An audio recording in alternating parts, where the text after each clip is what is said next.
Hey guys, my name is Anthony, and in today's video I'm going to be talking over TSRL round 13 at Hungary. So the previous clips that you've seen was from WOR at Hungary, and it was one of the worst races, if not the worst race that I have done all season. I just really struggled with that track. I kept spinning, kept getting penalties. I didn't really feel as fast as I should have been. The pace just wasn't there compared to everyone else. So because of that performance in WOR, it really knocked my confidence down for this race, and I wasn't really expecting much from it. Honestly, I felt as if I just gained some points, that I would have been really happy with that, to be honest with you guys. But moving on to the first lap now, you can see we're coming up to the final couple of corners now on the soft tires, and you'll see I do something that I usually don't do.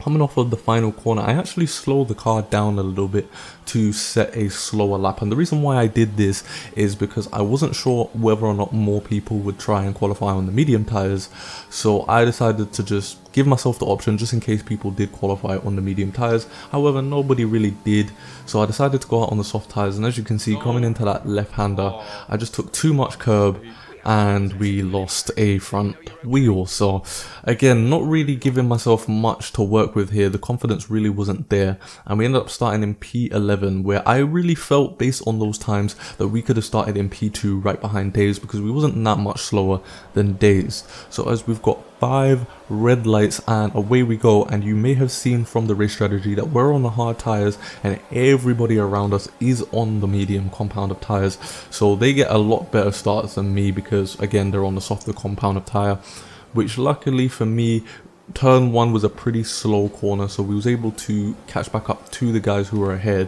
However, we did lose out on traction to the McLaren behind us of Red Hawk, but I decided to just dive down the inside and try and take that position back. And the main reason for that is because obviously the guys ahead are on mediums, the guys behind are on mediums, so I wanted to at least keep my own position so that I can stay with the guys ahead on the medium tires, because they're obviously going to be dragging me along, especially once we get to lap 3 and we start looking at the DRS train that's gonna unfold eventually on this track, because on this track DRS is pretty bad. Once you're in the DRS train, you're pretty much stuck. So as you can see, the real legend now, he ended up getting in our way, and I didn't show it before, but in qualifying we did a run on the soft tires, and the real legend actually ended up getting in our way on that lap, as we actually end up getting tagged by Red Hawk behind us. I don't know if he outbroke himself or if maybe Clays hit him, who then hit me, but either way he hit me, and now we've lost DRS to the guys ahead. So I knew at this point now I've really got to push over the next lap and a half to try and get back inside of the DRS of the guys ahead, and we eventually did. As you can see, lap 3 comes now and we are in the DRS of our own teammate who is on the mediums, and you can see that the real legend, obviously being on the soft tires, he's obviously going to manage to overtake some of those guys, but the soft tires aren't really that great, as you'll see later on in the race when it comes to this track. And we're moving on to lap 5 now, and we're pretty much just stuck inside of a DRS train behind my teammate. I didn't really want to make a ambitious dive bomb on my own teammate just in case something ended up going wrong. I'm still thinking about, you know, trying to score some points for the team as well as points for myself, even though you don't really get that much benefit from scoring points for the team. But as we move on to lap 9 now, you can see now that my teammate and Dylan World, I believe, ahead of him, end up overtaking the real legend, who is still on those soft tires, which are pretty much now dead. I don't even think they really should be lasting that long. As you can see, we're losing a lot of time to the guys ahead because they're on mediums, and right about now is the perfect window for the mediums. This is when the mediums are at their quickest. The hards are still getting up to speed and the softs are pretty much dead. So in just that lap being behind the racing point, we have lost almost 2 seconds to my teammate, and I knew that at this point I've really got to showcase my pace on the hard tires, because I actually felt as if these guys were holding me up on the medium tires. I really felt good on these hard tires for this first stint. And you can see that just from the fact that I managed to catch back up to my teammate and Dylan World in just a couple of laps, and now we're back inside of the DRS train behind Dylan World and behind my teammate.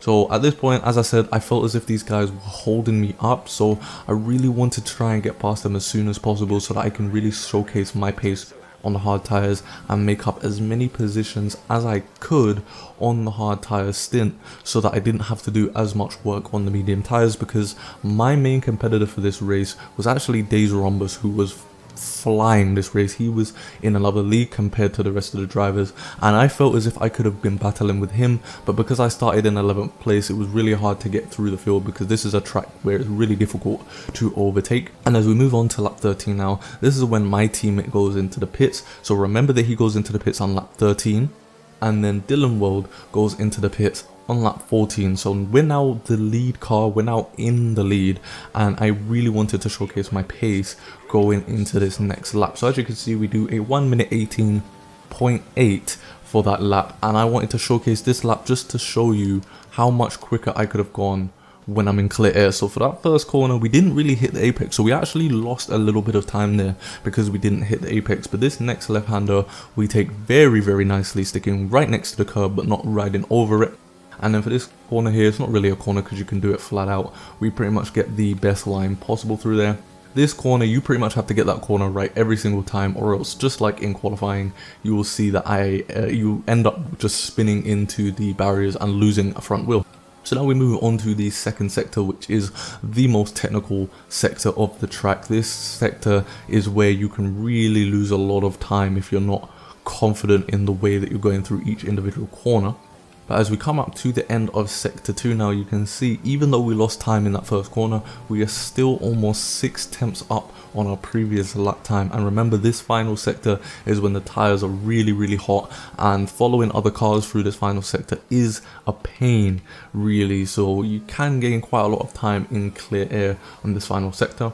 And then coming up to the final corner now, we get the traction down and we end up doing a 1 minute 18.1. So we were nearly 6 tenths quicker than our fastest lap, and we were about 7 tenths quicker than the previous lap, and we were doing pretty well on those hard tires until lap 18, where you can see there we just took a little bit too much curb going into that right hander at the end of sector 2, and luckily we managed to get a pretty good save and continue on. And the people in my chat, the people who are watching the stream, actually told me to pit on this lap, but obviously I can't see that because I'm concentrating on the race. So I decided to just stick with my original strategy, which was to pit at the end of lap 19, which we are on now, and I knew I really needed to push on that lap, which we did. We got a pretty good in lap going, and going into the pits we brake as late as we possibly can, and I wanted to just showcase to you guys how many positions we ended up making based on those few laps on the hard tires that we were in clear air. So my viewers were thinking I was probably going to come out at about P6, maybe P7, or potentially even P9, as low as that. And you can see that Artem has just passed us now, and then Half passes us, and you can see our teammate is behind us on the hard compounded tires. So we actually managed to overcut our teammate who had pitted 6 laps prior to us. So that really just shows how much quicker I was on the hard tires compared to them on the medium tires. And now that I'm on the medium tires and they're on the harder compounded tire, I knew that a podium was definitely on the cards, and potentially even second place, because at this time I wasn't looking at Harv, or I wasn't looking at Artem to really overtake them. I was looking at catching up to Dazed, who was, I think, about 10 seconds up the road at this point compared to where Artem is. As you can see, we actually ended up getting a 3-second time penalty because we went a little bit too wide, which was a little bit frustrating because up until that point I felt as if I was driving really well, and usually with me, once I get one penalty, I just end up getting a whole bunch of penalties, as you've seen in the WOR footage. But moving on to lap 23 now, this is when we overtake Harv. We finally caught up to him a couple of laps later, and obviously being on the softer compound of tyres, this move was inevitably going to happen. So that's why I just decided to wait until the straight, make a clean overtake, and then push on to try and overtake Artem in a similar fashion, which a couple of laps later we end up doing. And once again, I just wanted to catch up to Dazed as quickly as possible because he was actually my main rival in this race and not anybody else. You can see that right now Dazed is about 9.8 seconds, I believe, up the road, and I knew I can make a huge dent into that gap. And that's exactly what we end up doing as we move on to the end of lap 25 now, which is our fastest lap of the race. And out of everybody in the top 10 at the end of the race, this was the fastest lap of the race for anyone in the top 10. And as we move on to lap 27 now, you can see we've already made a 1.5 second cut into Days' lead in about 1.5 laps. And then lap 28, we've made another second onto Days. So as you can see, we're catching him by about a second a lap. So I definitely felt that by the time lap 35 came around, I could catch up to Days and potentially even battle with him just in case he ended up getting a penalty.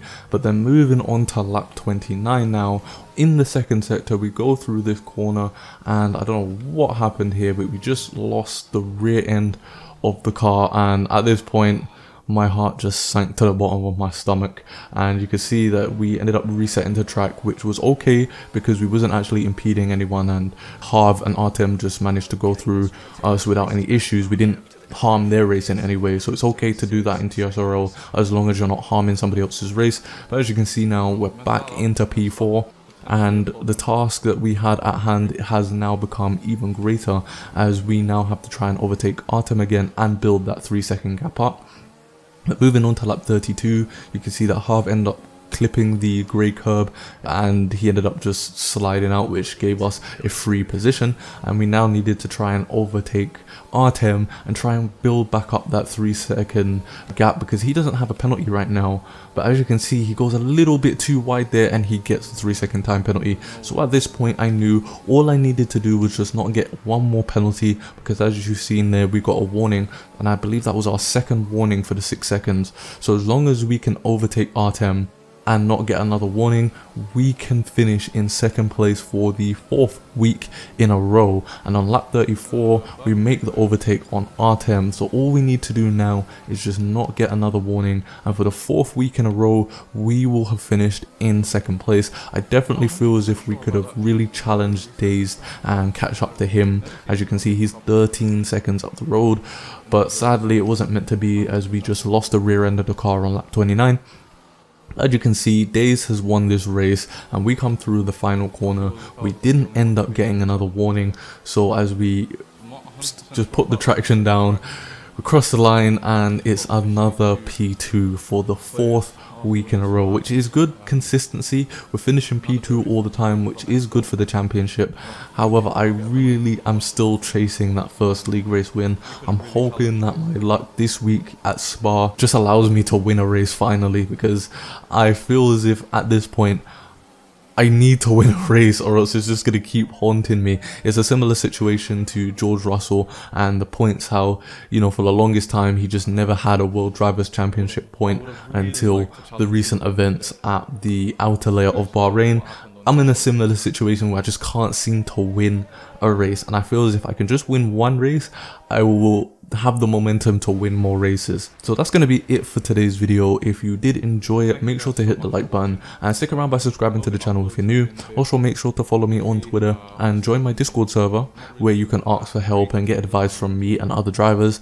Both of those links will be in the description. I'll see you guys in my next video.